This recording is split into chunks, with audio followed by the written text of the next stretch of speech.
Welcome back to the Matter of Facts podcast on the Prepper Broadcasting Network. We talk prepping, guns, and politics every week on iTunes, Stitcher, and Spotify. Go check out our content at mwfpodcast.com on Facebook or Instagram. You can support us via Patreon or by checking out our affiliate partners. I'm your host, Phil Rabalais, and my co-host, Andrew Bobo, is on the other side of the mic, and here's your show. And welcome back to Matter of Facts podcast. For those of y'all that saw the post on Instagram and Facebook, we had a little bit of a technical difficulty with last week's show because, you know, for a podcaster, a case of laryngitis is kind of a career-ending injury. And that's where I was last week. On the day that Andrew and I were supposed to record, I sounded like Mickey Mouse. That would have been really funny, though. Oh, it would have been hilarious. I honestly, that morning, it wasn't like completely gone. Y'all could probably still hear it. I'm still not at 100%, but I'm much better than I was. But like that morning, the reason I didn't throw the penalty flag out first thing that morning and say, dude, we're done, is it sounded bad. But if I didn't push my voice, if I whispered a little bit, I had most of my voice still. So I was like, okay, I can do a roll in and say, this is the Matter of Fact ASMR episode, and, you know, turn my gain up a little bit and, you know, whisper into the mic. And I thought I could pull that off. And then by the afternoon, my voice had completely and totally gone. I mean, even whispering for more than about 15 or 20 seconds, and my vocal cords just quit. So needless to say, this is the most talking I've done in like 3 days, which my wife has been very appreciative of the peace and quiet. I was going to say, she's probably like, holy crap, like really quiet. Yes. Everybody knows I'm a talker. That's my personality, but it's given me lots of time for quiet reflection because there was no loud reflection going on. Does every once in a while, does Gillian, like, does she say, you know, from Zombieland, does she ever say, hey, Phil, do you ever play the quiet game? We should play the quiet game. No. Although my sister that you met this past year at the Matter of Facts camping trip, she sees the post on Instagram and says, hey, if you need anything, holla at us. And I was like, oh, you butthead. Just text her in all caps, I need this. It was one of those moments in time where I was like, all you could do is just giggle, you know, because who can you rely upon to give you crap in your moment of weakness, but, you know, friends and family. Right. But, so that's where I was. But we got a couple of little topics to hit up today, one of which is actually coming straight out, the very last one is actually coming straight out of the Matter of Facts, the Patreon group, because they kind of got my gears turning with something that Kyle Wilson has taken over for us recently, but we'll save that for the end. So I guess to start with, like, what have we been working on? Because, you know, we used to do this thing forever ago, it seems, like, what are you doing in prepping? And it was a weekly mini topic of, like, what are you doing? And then I think we got out of the habit because we had a couple of weeks of just not really much happening, like adult stuff came up. So I don't think that's going to be a weekly thing, but I do think it merits talking about when there's like something we're investigating, testing, working on, working towards. And like most people know that recently I've, after years of procrastinating, I finally started dipping my hand into off-grid communications. And there's a lot of ham operators out there that have already taken me to task pretty hard for not getting a basic ham license, which it's on my radar. I'm going to do it for myself.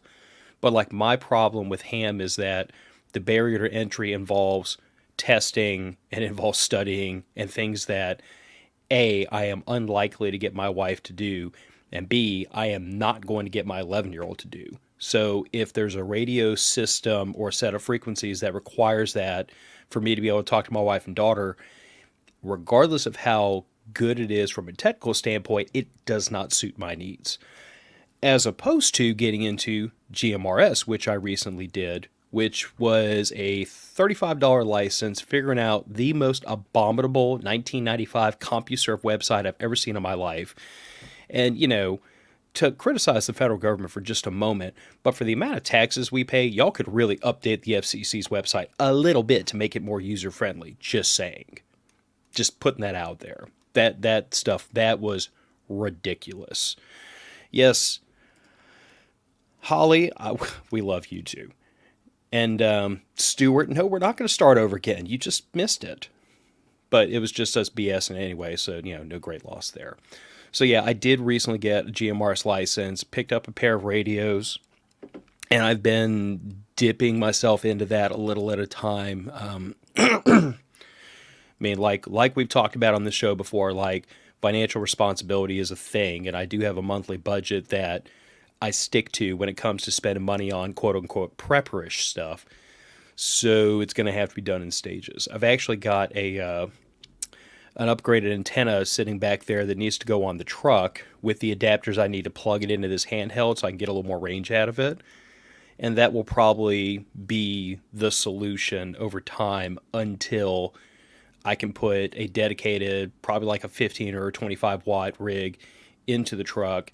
But again, it's all the idea that like GMRS is what fits my needs, mostly because the barrier to entry is fairly limited and I can get my entire immediate family legally licensed under my license. So my wife, my daughter, if we're out camping with my sister, my brother-in-law, I can throw them a radio. They can use my call sign. Like, that's what fits my needs. Ham, I'd love to get into eventually, but if I can't get everybody else in my immediate group to get licensed with ham, then that just doesn't serve me. You know what I'm saying, bud? Yeah. I mean, it still doesn't hurt to. I'm not, you have the GMRS radio, but I'd still get a ham radio, just to listen, because you can listen and you don't have to broadcast without without a license. You don't need a license to listen. So, and then in those cases of extreme emergencies, you can broadcast. Yeah, Over the radio, but call I it know I what it see what you're is. saying. I mean, if it fits your needs, it fits your needs. So the GRMS or GMRS. Sorry. GMRS. Yeah. Still waking up. But yeah. So yeah, no. If that fits your budget, if that fits your needs rather, then so be it. Use that. More power to you. Yeah, and I do have a tentative commitment from a listener of ours to come on the show and like talk to us about ham and GMRS because he is familiar with both of them. At least the last time I talked to him, he was a little shy about having his face or his last name be on the podcast, which I totally understand. I get. Like for people that are not in content creation, they usually like to maintain their anonymity, and I am a-okay with that.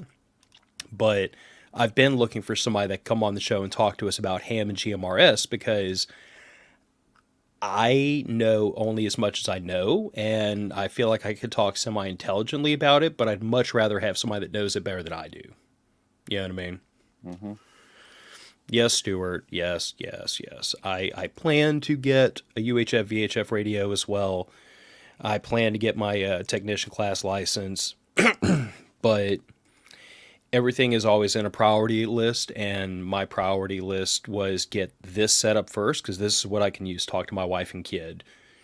And the fact that it will piggyback onto those FRS radios back there just makes it all the more useful. Because like we still use those when we're around the neighborhood, and I know that those FRS radios range-wise will reach from one end of this neighborhood to the other.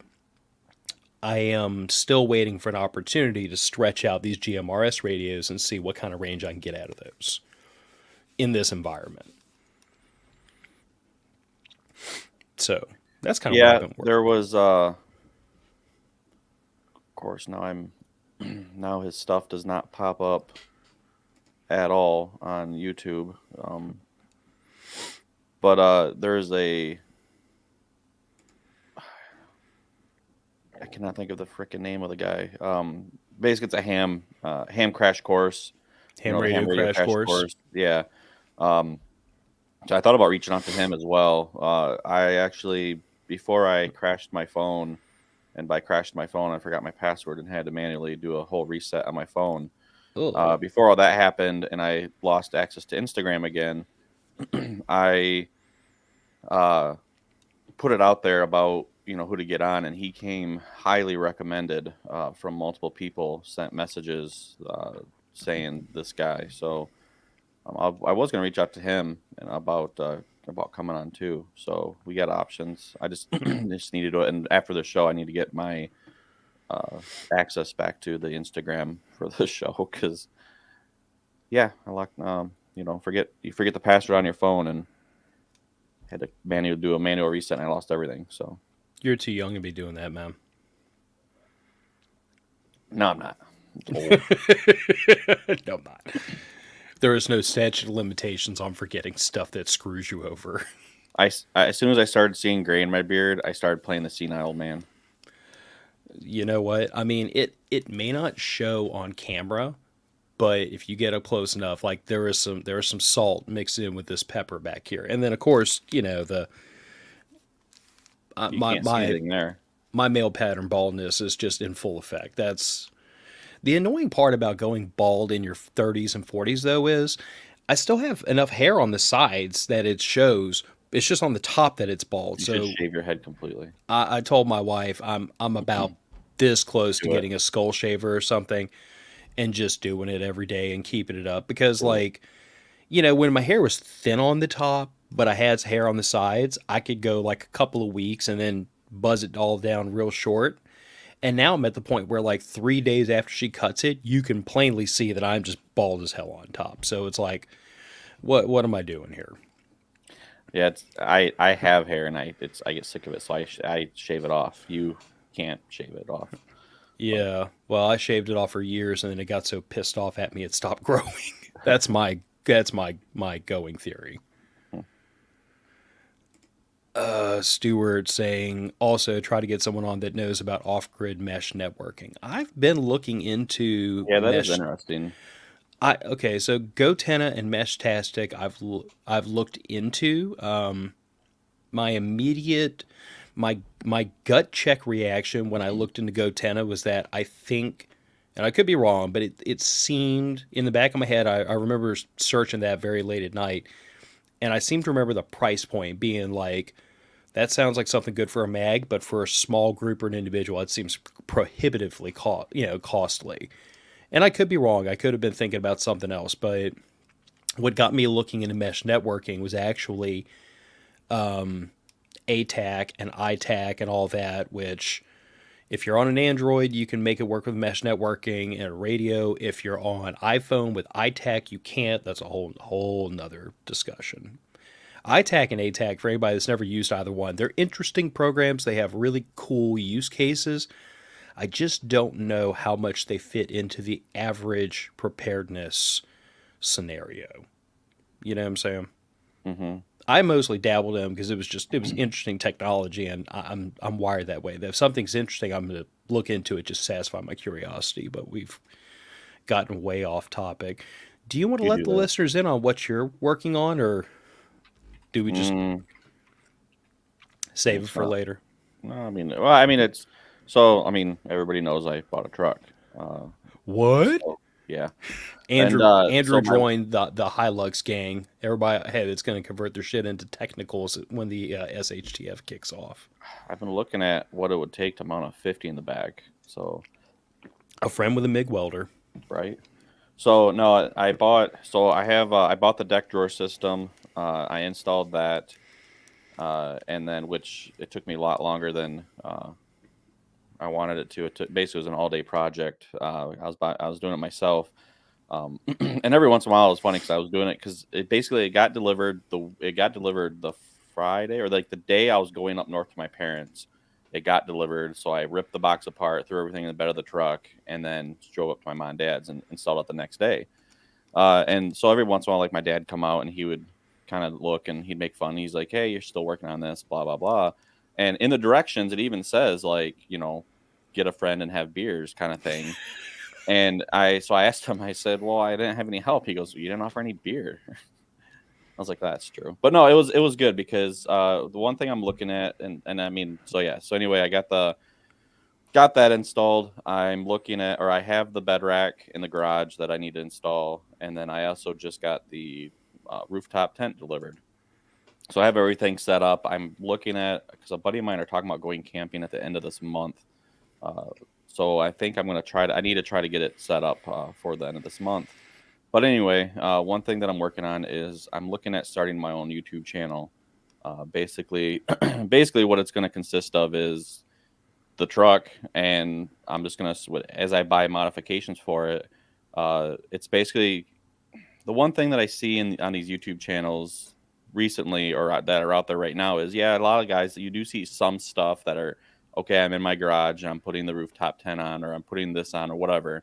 But when it comes to putting aftermarket bumpers on, doing your shocks and the leaf springs and all kinds of stuff like that, like for something you don't see anyway, I don't anyway, for like on the Toyota side, I see a lot of stuff that they're doing it in like almost professional shops. Like they Hmm. raise the truck up, they have the lift, they have everything you need imaginable. One of my good friends, he's a mechanic. He does have a small shop, nothing like crazy like what you see online. But and he's a YouTuber as well, and he's got his own channel, Carswell Customs, and he like posts all that kind of stuff too. So in collaboration, I think I was looking at starting a YouTube channel of just basically taking the truck, doing like some camping stuff, trying to review some gear, just doing my own little setup, and then doing some aftermarket. Like there's a few bumpers that I'm looking at different bumpers now. I'm looking at a couple the front and rear bumpers, and just basically showing in a normal shop that might just everybody has, like if you have these tools. Uh, and then just kind of showing how to do it, and without the lift and all that stuff. So I don't know. I mean, I'm sure there's stuff out there, but it was just an idea, and then just I don't know. I'm just trying to figure out something else to get my interest. Just because my crazy work schedule, it's hard to record, and it's hard to it's hard to keep interest in something when you can't do it as often as you want. So I'm trying to find something just to keep that interest, and then it's going to be fun. I mean, yeah. So yeah, and then like he's getting into Michigan, just passed some stuff about spearfishing and everything. So he's buying like spearfishing gear. So we're talking about a couple trips that we're gonna make to the Great Lakes and do some spearfishing and stuff like that. So I don't know. It's just a kind of in the phase right now, the planning phase. I'm still trying to come up with like a name for the YouTube channel and stuff like that. So yeah, so that's kind of in the works. I don't expect it anytime soon, or if at all. I don't know. It might just fall through the cracks, but we'll see. But other than that, the other thing I'm working on is I just put the paperwork in for another suppressor. And this is number what for you? Um, let's see. I have a 30 cal, When you have to 22, count them. 5.56, 4. Yeah, this is, I think number 4. So yeah, I'm buying. This is going to be. It's a 45. It's it's rated for full auto 45. Um, God, I need to wake up sooner so I get the fog on my head. Basically it's 45. But what's nice is it's going to cover obviously 9mm. And my biggest one though is I need to look into it. But 4570 government. So I have a lever action, Marlin lever action. I need to look into getting that threaded, the barrel on that threaded, and then I will hunt with a suppressed 4570, which is silly quiet, makes you giggle I for mean, everything I read on it. if it'll work for 4570, it would ostensibly also work for 458 SOCOM, and you've got enough lowers you could build an upper for that. That's it. Yeah, but I don't want to I don't want to do another caliber. See, Um, 458 SOCOM upper is still on my list somewhere. It's just my holdup right now is that given the state of the reloading community and the availability of components and powder and everything else, I am so adamantly opposed to getting into another cartridge I have to stock for mhm. and reload for when I'm already trying to build up my stockpile of things I already have. And that's what keeps me out of 458 SOCOM. Yeah, On no, I top mean of I the can fact run that, what would I do with it? right. No, I mean yeah, I can run 450 SOCOM, 460 Roland. 4570, 450 Bushmaster, 45 Long Colt, 45 Super, Magnum, 44 Special, 40 caliber, 20, 22 9mm, 300 Blackout, which the 300 Blackout wouldn't be too bad either. I do have parts that I gutted from another AR build when prices went through the roof. I gutted my 300 Blackout build. So, but yeah, so anyway, I mean, and then the one thing, I know this is going to be kind of a larger suppressor than what it's needed, but I like to buy for multi-cal and then buy specific later on. So I might still buy like a 9mm or something like that down the road. I don't know. I don't see it right now, but like I got my Scorpion, and then I have a Strybog as well. And so I was looking at like the Scorpion, set it up for kind of more of a close quarters sub gun, and then maybe something I could throw in the backpack, set it up for night vision, and then also put a tri-lug adapter on it, and then that way I can throw this can on it. And this can, it does have the ability to kind of shrink actually in size. So I had, it's just like the 22 can from Rugged that I have. Basically, there's a section that you can actually unscrew the top, unscrew it, and then you can make it actually more modular. So it actually will come down, and it's not by much, but it is. But the downside is it does decrease your baffles. So when you're losing baffles, it's not going to be as suppressed. But So, going for it, what's that? well, I was gonna say, remind me on your Scorpion. It's not a micro, right? It's like 7.5 inch barrel. It's the shorty. So you got the micro with like the 5.5 inch barrel. Mm-hmm. Okay, HB Industries. I am 99% sure they sell the 5.5 inch barrels with the tri-lug already built into them, instead of having like an adapter that screws on, and then you have one more thing that could potentially work its way loose. Yeah, I Just mean, I guess I have a tri-lug. I have an adapter already that I haven't put on anything. So I'll probably do that. I know, talking to one of my good friends, we were talking about it, and basically, if it's something that's going to be permanent, I'm just gonna not basically get some of the not JB Well, but basically you get some of that rock set rock set. and Yep. put some rock set on it, and it's not going anywhere. True. So that was my idea, was do something like that, especially if it's going to be permanent, which probably will be. But yeah, so that's kind of what I've been working on, and then obviously just just still trying to. Yeah, I don't even know. I just working on so much crap. I thought I had my area around my safe and stuff. I finally had it kind of like organized, and then I brought a bunch more stuff from when I moved. I stored at my parents', and so now it looks like my safe area looks like something threw up over there again. So I need to reorganize, but it's all good. Dude, joining the ranks of home ownership is not it's not a move in, get the keys and you're done process. It's a multi-year unfudging your area hmm process. Yeah. So yeah. So I'm throwing this in because this came to my attention just yesterday.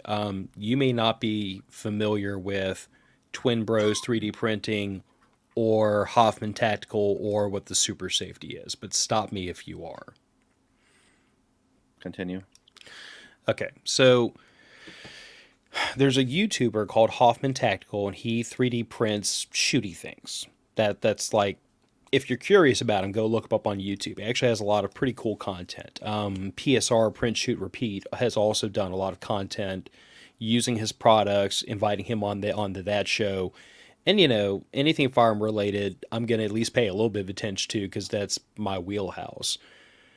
But one of the things Hoffman Tactical recently designed and released the files for is the so-called Super Safety, which it is a push-button safety for the AR-15 platform that replaces the traditional rotating safety selector. hmm And what it does is it engages the safety anytime the bolt is out of battery. So let's think about this. You pull the trigger, the bolt starts to move, comes out of battery, it flips the safety on, which resets the trigger and like pushes your finger forward.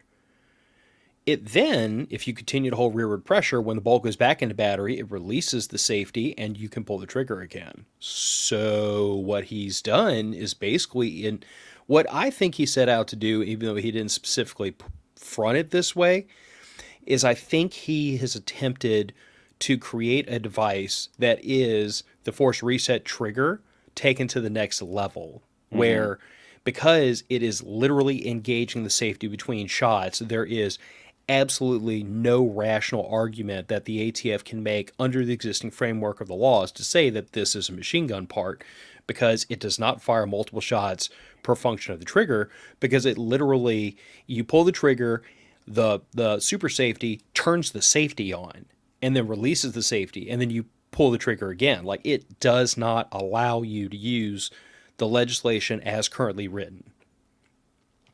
However, he designed and printed these out of PLA, and that doesn't last very long. So Twin Bros 3D Printing, which uses metal additive manufacturing, started manufacturing and selling these things made out of metal. And apparently yesterday the ATF kicked in their front door. There's a chunk of the audience. Senior Supreme Court analyst. Oh, no. Hey, Raggle Fraggle. There's a chunk of the audience that is probably out there, along with a good chunk of the internet, by the way, that is like rolling their eyes like, you literally were selling machine gun parts, you morons. How did you think you were going to get away with this? But then there's a chunk of the internet that says the law is written the way it is, and this does not fit the letter of the law, so what's the ATF doing? So, I mean, I don't know. The ATF is going to ATF. I mean, yeah. that's the thing is they're going to take into account of what they think their law, since they rewrote the definition. And it's going to be interesting because we'll see the bump stock ban, the bump stock hearing of the Supreme Court still has not been, I have not seen any judgment yet. There hasn't been. Yeah. And so it'll be interesting to see what that, when that comes out, what happens, because that'll change a lot of stuff, especially at like FRT and even this and stuff like that. But still, even then, I mean, whether you think they're selling machine gun parts or not, like, I mean, the NFA should be done away with regardless. Well, the NFA should be done. I mean, the NFA should be done away with faster than the ATF should be disbanded. But yeah, that's the thing though, is they're exercising their Second Amendment right, and if you look at the way this trigger moves and operates, rather, it force reset. Yeah, just like the FRTs. Your trigger or your finger does move forward and you have to pull the trigger again. It's literally, it's going by the definition of what the ATF and Congress and all that crap is, what they deemed to be a machine gun versus not a machine gun. Just because we found a workaround, the people found a workaround and everything, it's pissing the government off. And so they're sitting there and they're like, well, what can we do more to stomp the boot? And yeah, they don't want anything resembling or even close to having. They don't want the common man to have a machine gun or anything close to it that they have. They don't want the citizenry to have the same technology that they have, because it puts them at a level playing field, and they don't like that. The government wants to have the upper hand, and because if something were to ever happen, they don't want the people to be able to fight back. See, the only thing about that scenario, not that I completely disagree with you, that makes me curl my lip up, is this idea that if the common man had super safeties or FRTs or whatever else, that puts them on par with the government, and the government's need to stomp the boot harder is to maintain oh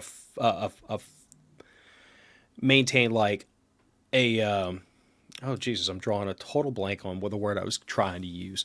Basically, like, the government, in order to maintain our safety or maintain their own safety, really has to have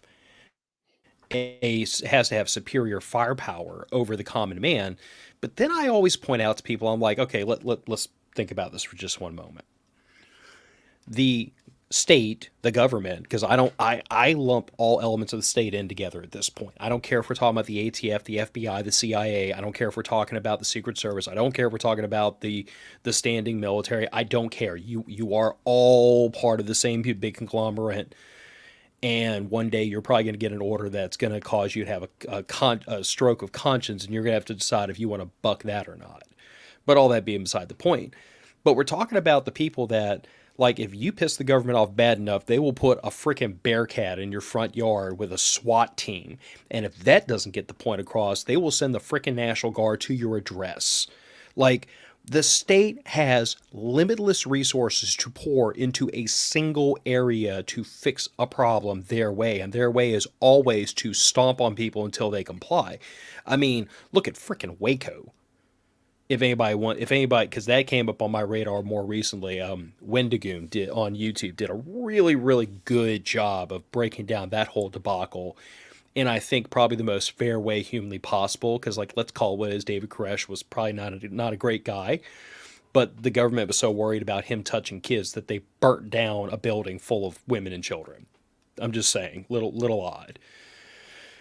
So, like, I cast out this idea that they need a firepower advantage to maintain control of the populace. My point of view is, if the laws you are trying to enforce are so egregious and so unpopular that you have to literally point a gun at people to enforce enforce it with the majority of them, your laws are probably wrong, and you are too. And that's kind of where I come down on this whole issue of, like, the super safeties and the FRTs and everything else. Obviously, obviously there's a large enough proportion of the gun community that thinks that law is stupid, and every little workaround they can find to get around it and comply with the letter of the law, they're embracing. And every time they do that, the state has to stick their boot on their neck because they can't tolerate dissent. Instead of, like, having that moment of, are we the baddies? Yes, y'all are the baddies.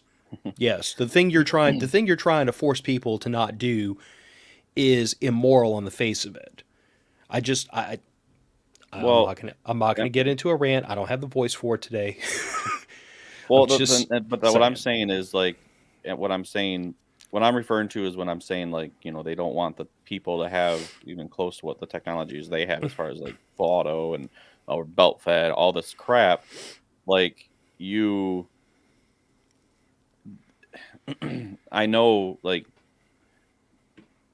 I feel like I get what you're saying, but at the same time, but that's what I'm saying. But that's what I'm trying to say is, like, they don't want anything close to it. Yeah. Like, they don't want a single thing that could even resemble or give even the slightest advantage, or advantage. We're never going to have an advantage over that's something that's a full auto. It's never going to happen. But giving the people something that could even resemble or give them a kind of like get their foot up off the ground a little bit to be able to do something more. No, that's not going to happen. So that's what I'm saying. That's what they don't like. And so you're seeing it's going to happen more often. And if you look at some of the states, I think Oregon, Washington State, one of the two, I don't remember now. There's a bill that basically it guts FFLs, completely guts them. I mean, here in Michigan, I mean, they pass laws that make it harder for people to buy a firearm if you don't have a CPL. Now, do I think that everybody should have CPLs? Yeah, it makes things a lot easier to purchase a firearm. Do I think CPLs are needed? No, I don't think we should. I don't think we need to pay. Like in Michigan, we got to pay $115 every 5 years just to get permission to exercise our right, really, to conceal carry. It's ridiculous. Now, what I could see is now that this happened, this law passed, I could see them jack up the price for CPLs. That's They what would I could never see do happen. that, would they? Yeah, the Like, government, not has like your best interest at heart. well, it's not like the government doesn't have a well documented history of applying a quote unquote tax to something that they really want you to stop doing. It's like, no, we're not trampling on your rights. You can have a machine gun. You just have to be able to, go through an FBI background check, pay a $200 tax stamp, and then pay anywhere from, like, what, 12 grand on the low end up to well over $100,000 for a legit transferable machine gun because we fixed the price because we fixed the supply, which jacked the cost up through the roof. You can have your rights. You can conceal carry a firearm, no problem.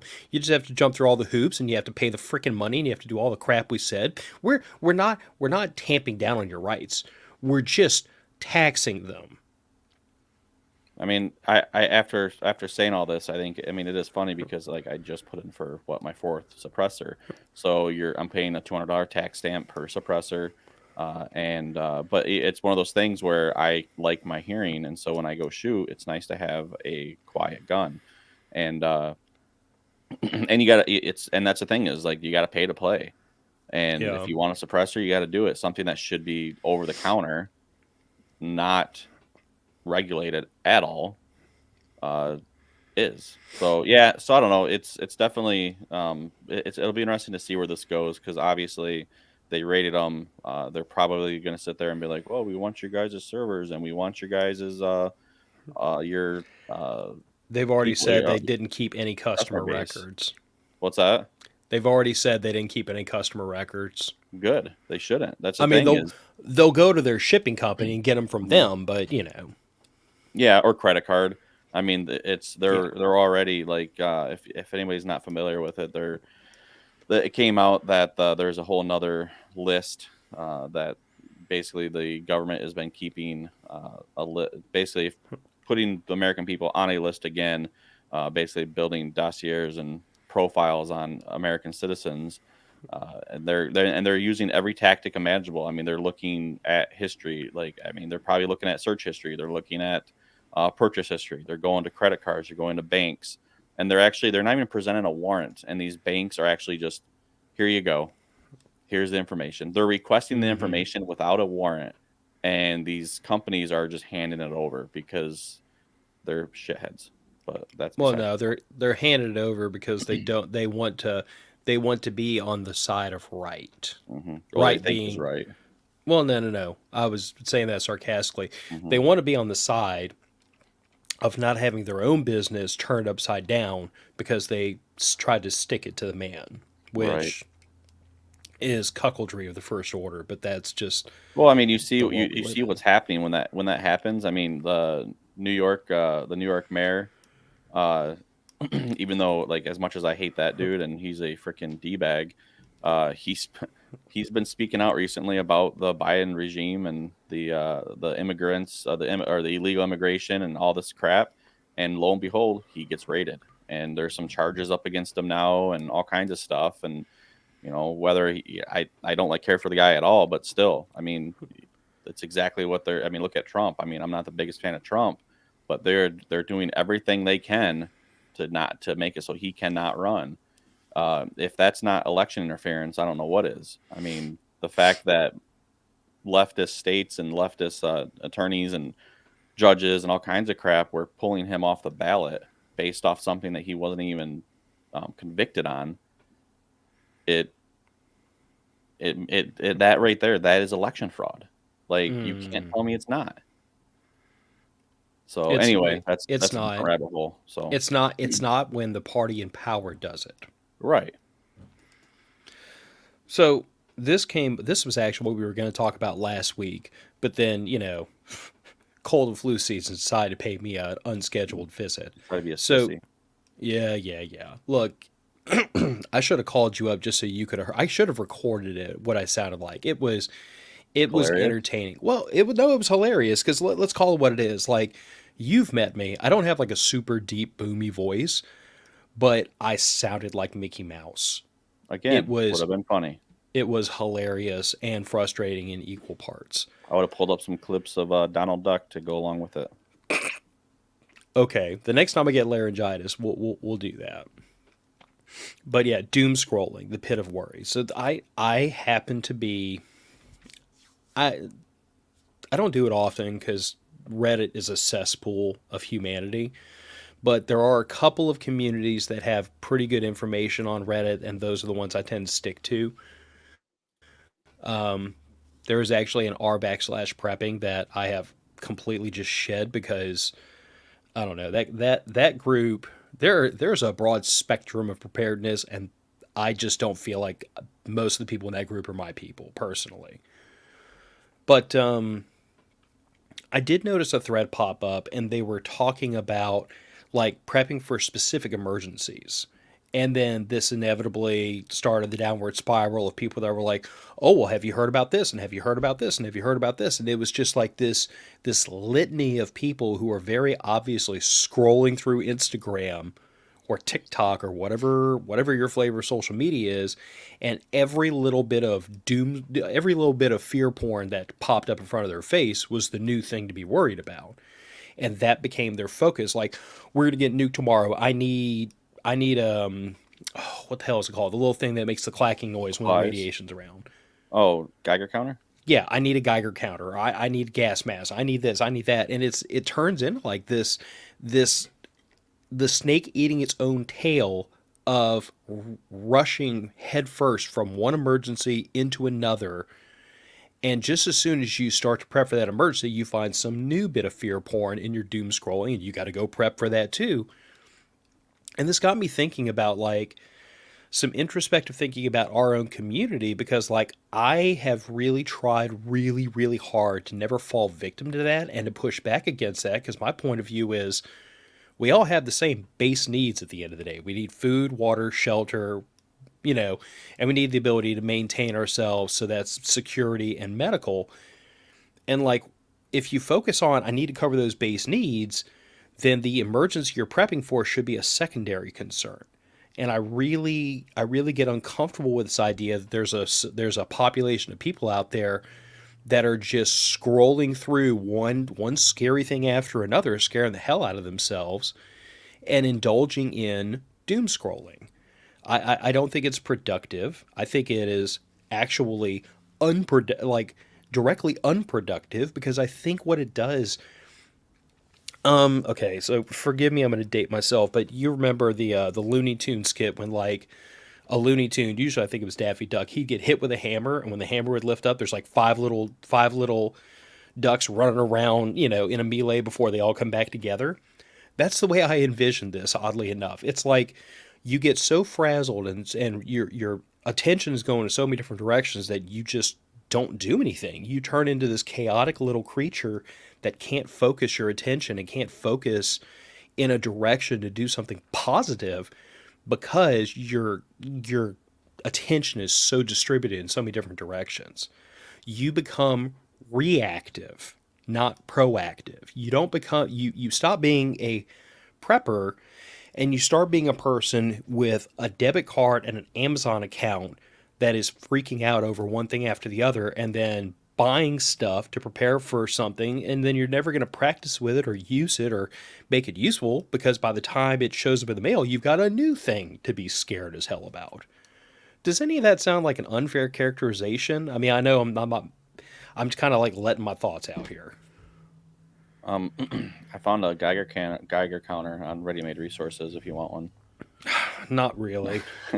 No, I mean, but it, like, fear sells, and honestly, why did we get into preparedness? It's not necessarily fear, but it was just preparing for something down the road that is just the possibility of happening. I mean, I know we talk about preparedness comes in all kinds of different shapes and sizes, and if you have a bank account, you're basically you're basically a prepper if you have a bank account. And if you keep a spare tire kit in your, or a spare tire or inflatable kit, and whatever you had, whatever have you're in a sense a prepper. But that's the thing, is like, fear sells. And so, and that's what a lot of these some of these shows and stuff like that, they want to build on that fear, and they want to get that little nugget in the in people's heads, because it's like, well, hey, it's gonna sell. So it's just a matter of having the willpower and having that discipline to kind of sit back and, all right, what do I need? What do I do not, or what don't I need? Because that's that's the most, like, that's the way it should be. I mean, when my brain started turning after watching like the show Jericho, and then thinking, okay, or not necessarily um, nuclear disaster or nuclear holocaust or whatever, something, whatever it, I was thinking, okay, if the power were to go out, what's gonna happen, what do I have, what can I do, stuff like that. Now, does my brain go to, well, if the power goes out and never comes back on, like, well, yeah, it travels to that often. uh, but at the same time, it's like you keep it in check, and that's the thing is you okay, well, what can I do right now? Okay, well, I can get my food in order, I can get my water in order, your guns, ammo, your medical supplies, like that's just every day. I mean, having working on your food supply, working on your water supply, especially if you live in the city. I mean, heck, even if you don't live in the city, if you have a well, I mean, you should have a water supply in case your well goes out. The city. I mean, I'm building up my water ever since I moved to Ionia. Uh, I've been building my water supply just because of if the city water goes out, if there's a pipe burst, or if something's going on and you get a contamination, something happens and the water's contaminated, and so they have a boil advisory, stuff like that. Well, I'd rather not pull, like, I'd rather be safe than sorry. So I'd rather not pull water from the tap if I have to boil it, rather than I can just go downstairs and I have 2-liter bottles. I have a 5-gallon jug that's full. I have all kinds of stuff that, I have water set aside to where I don't need to boil it and I know it's safe. So I can just go ahead with my day and I can drink it. I can go to work and bathe if I need to, stuff like that. So it's just, yeah, that worry. I mean, it's good to worry. It's good to think about worst case scenario and try to prepare for certain things, but keep it in check. Just have an idea and then just, don't let it snowball. That's my biggest thing, is you just don't let it snowball.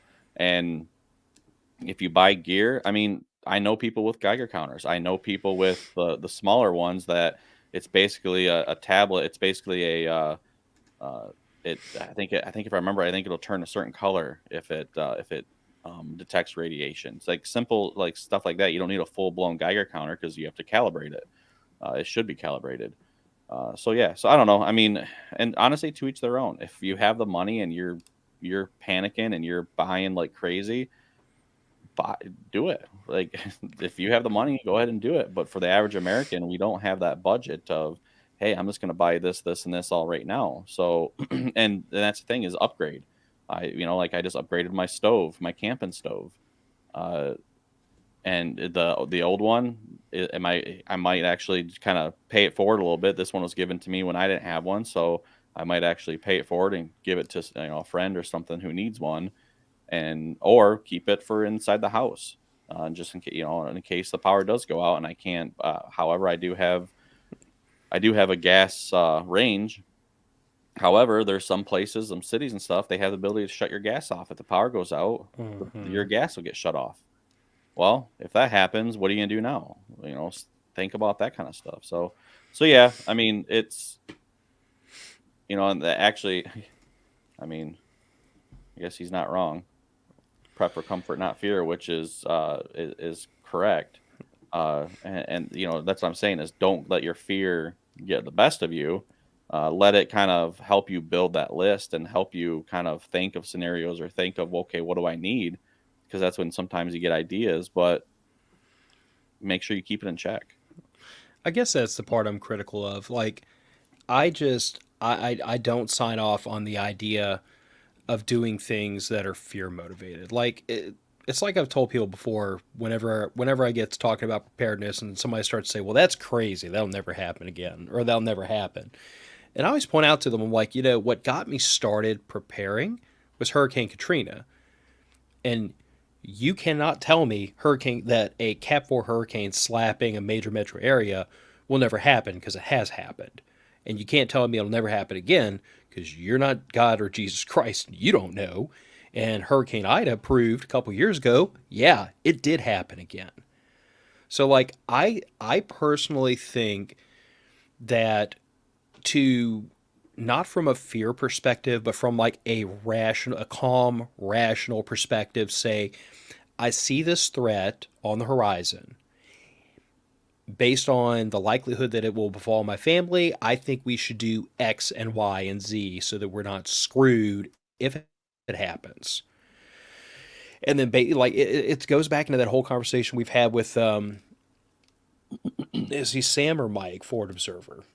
I Mike. was Mike. Mike's his real name, not his stage name. I get so confused these days. But anyway, like Mike always talks about doing an area study, which I like because I think it's a very data driven, rational way to assess your environment and what threats are likely and what you need to do to prepare for them. And I like that approach. And I think that's where I try to direct people is like make a list of all the things that could possibly affect your family, and zombie apocalypse should be down towards the bottom of the list if we're arranging them by in order of likelihood.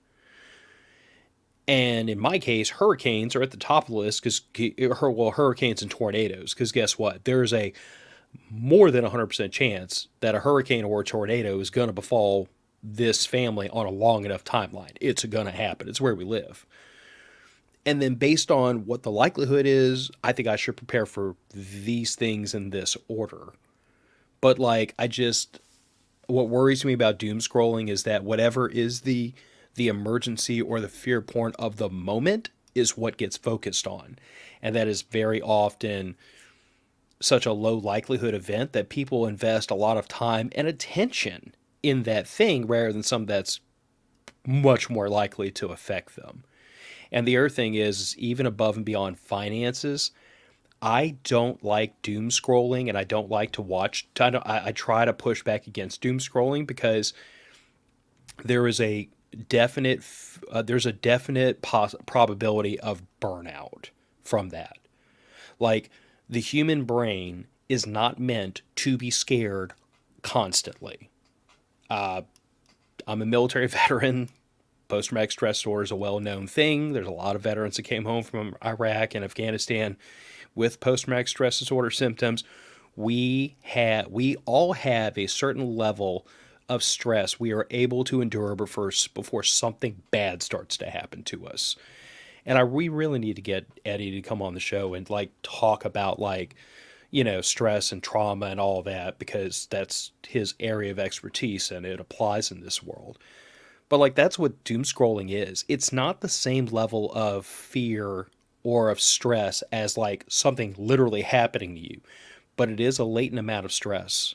And I worry that over time, people that are constantly working themselves up into a lather over doom scrolling, it's going to have an effect on them, an emotional one. And that's harder to deal with. Like, people can work hurt, they can work sick, they can work through a physical injury. But when the injury is psychological and emotional, that can be very difficult for a person to work through. So like, that's my whole spiel on doom scrolling. Just don't do it. Like, if you're going to prepare from a rational standpoint, and don't just fall victim to the latest and greatest thing that's designed to scare the hell out of you, yes, as a marketing strategy to make you buy stuff. Please don't do that. And Raggle Fraggle, like, personally, I think it's all a marketing strategy, because let's call it what it is. If you're seeing it on social media, with very few exceptions, it is designed to either get you to spend money or to get you to pay attention, because the attention is money for them via advertising dollars. That's all 98% of social media is. Unless you get some knuckleheads like us who just don't do this expecting a paycheck, and we do it because we enjoy doing it, because we get to interface with a community that we identify with. So, recently, one of our patrons, Kyle Wilson, by the way, we do have a group of patrons that help support the show. They kick in a couple of bucks a month, to whatever they're able to. It pays for things like the bandwidth that we use and the StreamYard and the podcasting and all this stuff. And it's not like it buys us PMags and suppressors. We have day jobs for that stuff. But it definitely offsets the cost of the show so that we don't have to spend a couple $1,000s a year running it, which I'm infinitely grateful of that, because I ran this podcast at a loss the first 2 years. But anyway, so one of our patrons in our closed chat He has all the conflicted card decks, I believe, and he offered recently to basically pick one out of a deck at random every day and drop it into the patron chat as a way to kind of spurn conversation. And some of those conversations have been interesting. But the one thing it got me thinking about was, what will SHTF look like? Because the thing I noticed over the course of a week watching this is that when there are instances which I feel like are much closer to our current reality, like the card that came up the other day was, the government has basically cut off like EBT, Social Security, all the all of the benefits programs, and people have started attacking grocery shoppers as they're leaving grocery stores and stealing food from them. What would you do? And it was interesting to me that every one of the patrons, me included, all of us in this group all said almost exactly the same thing. Plate carriers and rifles, roll up into the grocery store, you know, like get the groceries and then get back in the car and leave. And no one is going to pick a fight with, a group of armed people in plate carriers with rifles. They're going to go find somebody else to F with. And every one of us said some version of that. Until you have another group with plate carriers and rifles, and That's when you invite more friends. Anyway. But the thing of it was, I think there was one person that also mentioned like local militia groups stationed in the parking lots outside of the grocery stores to basically say, looters, y'all need to go find a place to be or something bad's going to happen to you. But it was all some version of that. Now, here's the thing I find interesting. I could see that being a scenario that would happen after a major hurricane or a major disaster where you do have small scale looting and people who are open carrying or sign of force are going to naturally be less likely to be victims of that because people that steal other people's stuff tend to not like to do a lot of heavy lifting or hard work. They're going to look for a victim and they're going to victimize that person. And yet, in other scenarios that I would say, like on the timeline of a collapse, this would be fairly early in the collapse. And then on in other cards or other scenarios that are much further along in the collapse, like 6 months to 2 years, I noticed that our answers really spread out really wide and far really fast. And so it got me thinking, Andrew, like, what would SHTF look like? Because I'm getting the impression that like everyone has their own internal idea of what SHTF would look like, and maybe that is a timeline or a perspective. But like I've said before, that like I think SHTF in the initial stages is going to look like post Katrina New Orleans. It's going to look like Venezuela, where there's still some kind of working government and law enforcement, but there's going to be chaos in the streets. And it's going to be a slow progression towards something. But what is that something? yeah, yeah. No, I mean, I mean, honestly, I don't know. It all depends on pick your scenario, whether nuclear or I'm leaning more towards economical. Something's going to happen to the economy, but no, I mean, like the whole thing with the EBT cards and stuff like that. You shut that off. If something were ever happened to that, that right there is going to cause riots. The fact that when people can't, if their EBT card goes to crap and they can't use it and they don't have any money or something like that, that's that's going to cause some issues, and that's when you're going to see a lot of looting and stuff like that too. Uh, but yeah, I don't know. I mean, honestly, I don't even know. I mean, it can look like so many different things. That it's. I mean, you talk about doom scrolling and not letting it get to your head. I mean, this is basically the same thing. It's it could look. There's so many different scenarios for this that you can't. It's hard to even focus on just one. But I know for a fact that I will not be. I'll be gone. You won't see me in the city if Yeah, that I mean, happens. I don't know. Like these are moments in time where I try to draw parallels back to something I have some kind of experience with, and my experiences again are like post Katrina New Orleans, Iraq.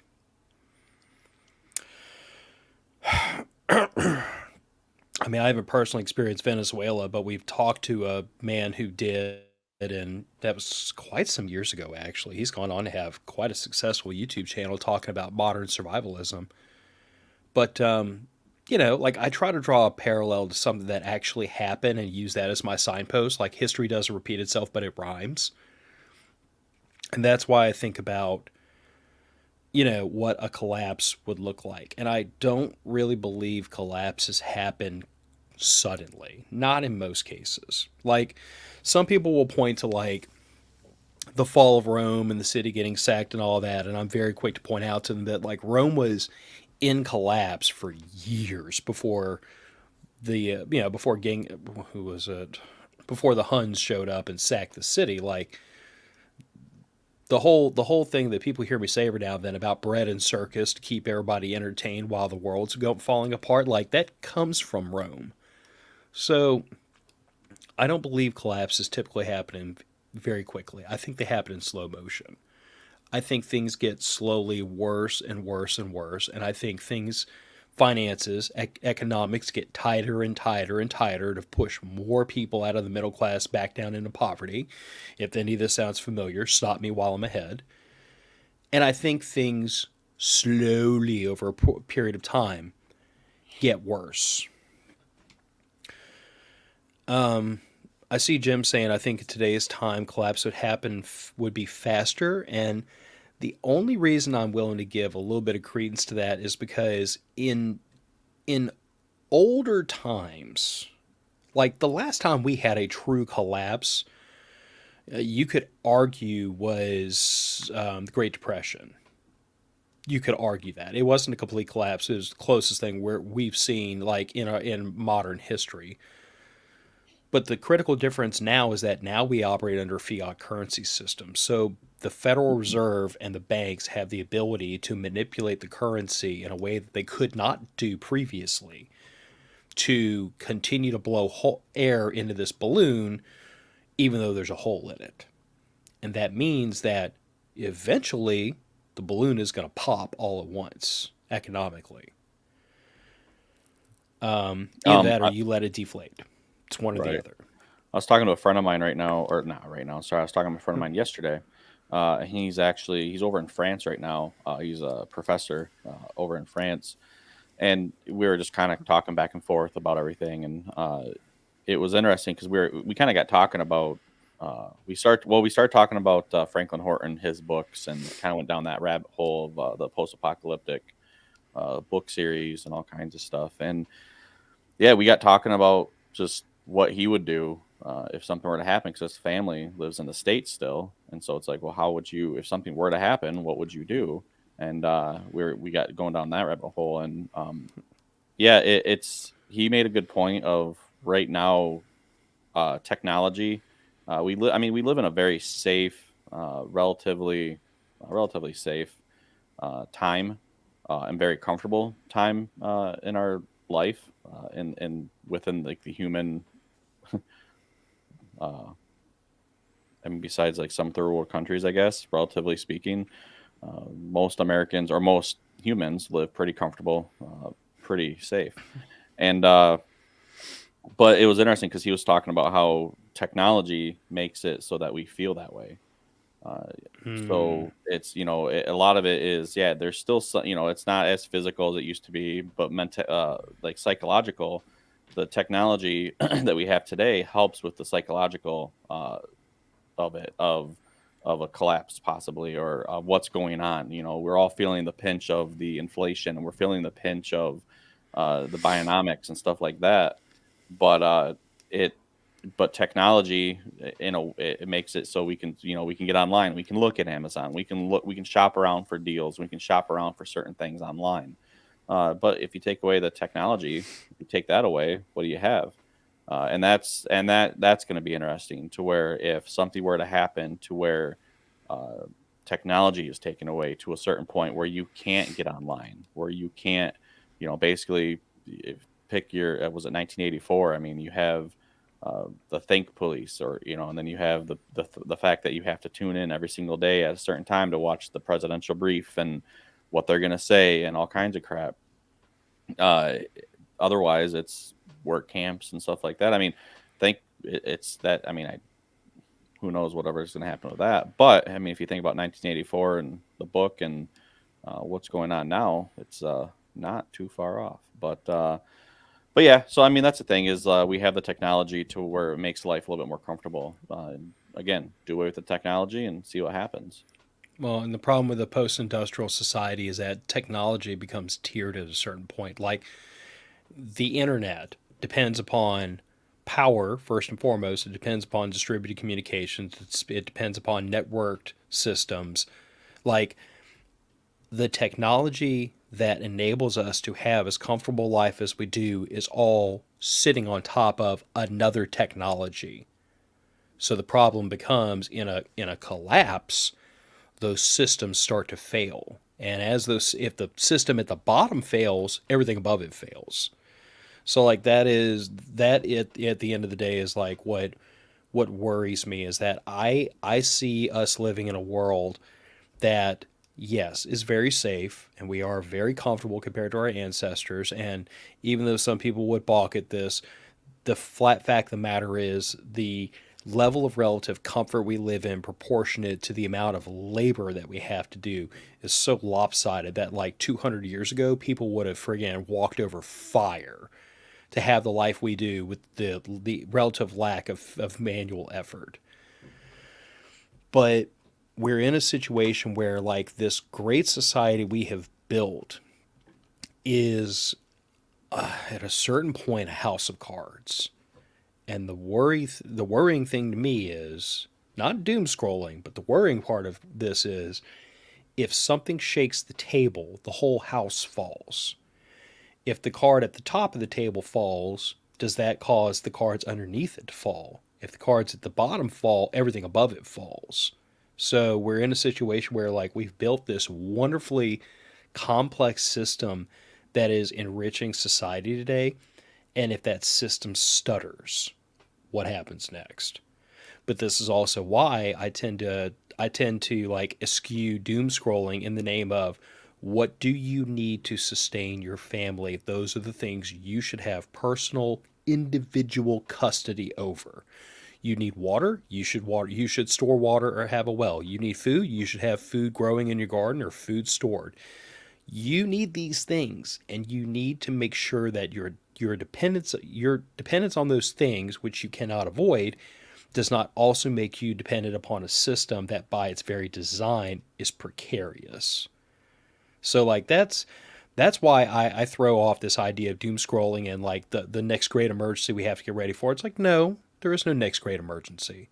There is only how do I sustain my needs independent of something or someone else. And any way you can do that is a net positive, and any way you are dependent upon the internet, the grocery stores, the power company, the system, the whatever, you need to start hedging your bets against. Just in case. Because here's the thing of it. No one can tell me I'm crazy for prepping for hurricanes. It's happened twice. The first time I was attached to the DOD, so I had a safe place to sleep and I had food in my mouth. The second time I wasn't. I was here and I had problems to deal with here on the home front. But we were pretty well prepared to deal with those problems because of the things we had done for in the name of preparedness. So like my whole spiel to everybody is if you're preparing for something that is likely to happen, don't let the naysayers tell you that it could never happen again. And if you're preparing for literal The Walking Dead, I would encourage you to turn off your TV and do some introspective thinking because I think there's probably things you should be a little more worried about. Hallelujah, amen. Sure. Sure. Well, I I mean, guess before we wrap it up, I do want to say if you are interested in the conflicted card game, they're running a sale right now. Apparently, they're rebranding a bunch of rebranding their basically the game. So yeah, head on over there. They got a code that you can use, 30% off. So pick up deck one is sold out. Deck two is almost sold out. I might maybe this week I might pick up a couple decks just because they're fun to play around a campfire. But yeah, head on over there and check them out. yeah, it makes for a fun drinking game. And if Andrew's around, then put a couple of glasses of whiskey in him and pull out that deck of cards, and you're going to get him. Say, kill him and eat him at least once. It's a good time. Maybe. No, not maybe. Definite. What weren't you the one that made the comment about chicken nuggets? No, I said that Yeah. with this with the group of small kids. I said it was like veal. But I'll anyway, refresh your memory bye. later. All right. So, matter of fact, podcast heading out the door. It's been a beautiful Saturday, and thank everybody for joining us that did. My voice is mostly back, and it'll be more back later. So, for those of you who were in any way disappointed that y'all missed a week, I apologize. It really couldn't be helped. But talk to y'all another week. Bye, everybody. Bye.